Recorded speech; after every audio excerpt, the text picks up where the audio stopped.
এটা তারা চিন্তা করেননি যে বিগত 4 মাসে সরকারের গৃহীত পদক্ষেপের কারণে এনবিআর এর আগের যে 24-25 সালের বাজেটের শেষ 4 মাস তার তুলনায় সিগনিফিকেন্টলি উল্লেখযোগ্যভাবে রাজস্ব আদায় বাড়িয়েছে।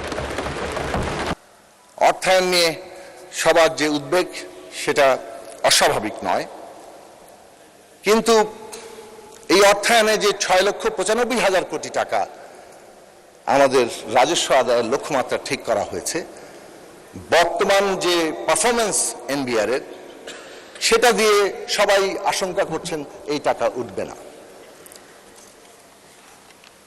এবং এমনকি কোন কোন সদস্য বলেছেন যে আমরা তো প্রায় 1 লক্ষ কোটি টাকা নতুন করে ঋণ নিয়ে ফেলেছি, আমাদের বাজেট ইয়ার তো শেষ দিকেই আসে এবং আমরা যখন এই সরকার দায়িত্ব নিয়েছে 4 মাস হচ্ছে চলতি বছরের শেষ দিক, তো শেষ দিকেই তো ঋণগুলো বেশি হবে।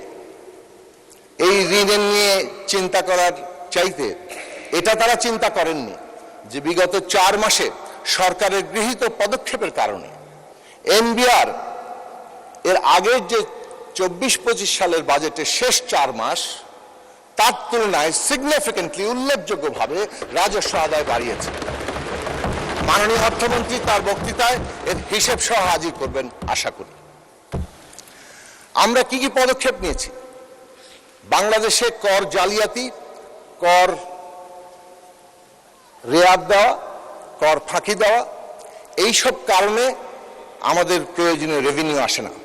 সে কারণে আমরা অটোমেশনের মধ্যে গিয়েছি, কর জালিয়াতি, কর ফাঁকি এবং কর রেয়াত এগুলো যাতে বন্ধ করা যায়, যার ফলে উন্নতি দেখা যাচ্ছে ইতিমধ্যেই। এবং অটোমেশন খুব দ্রুত সম্পন্ন হবে। একটু আগেই এই এনবিআর অটোমেশনের সহ আরো 5টি প্রতিষ্ঠানের অটোমেশনের যে কর্মসূচি উদ্বোধন, সেইগুলো প্রোগ্রাম থেকে আমি এসেছি। সেই জায়গা থেকে বলতে পারি যে অটোমেশন দ্রুততম সময়ের মধ্যে সম্পন্ন করে এই বাজেটের যে অর্থায়নের লক্ষ্যমাত্রা অভ্যন্তরীণ আয় থেকে করা হচ্ছে সেটা আমরা পূরণ করতে সক্ষম হব এবং সেই পথেই আমরা এগিয়ে যাব। ট্যাক্স বেস বাড়ানো হয়েছে, ট্যাক্সের কিন্তু উপরের দিকে বাড়ানো হয়নি। এখন অনেকেই ট্যাক্স বেস যখন বাড়ানো হয় তখন আবার কার কার কাছে গেলেও মুদি দোকানদার কাঁচা বাজার পর্যন্ত যাবে কিনা সে নিয়ে উদ্বেগ প্রকাশ করেন। উদ্বেগ নিঃসন্দেহে আমাদের প্রকাশ করতে হবে, কেননা জনগণকে আমাদের স্বস্তিও দিতে হবে। কিন্তু অত্যন্ত যৌক্তিকভাবে এই ট্যাক্স বেস বাড়ানো হয়েছে এবং প্রাথমিকভাবে যাতে দক্ষতার সাথে এই ট্যাক্স আদায় করা যায় তার জন্য ফ্ল্যাট রেটে সামর্থ্য অনুযায়ী এটা নির্ধারণ করা হবে।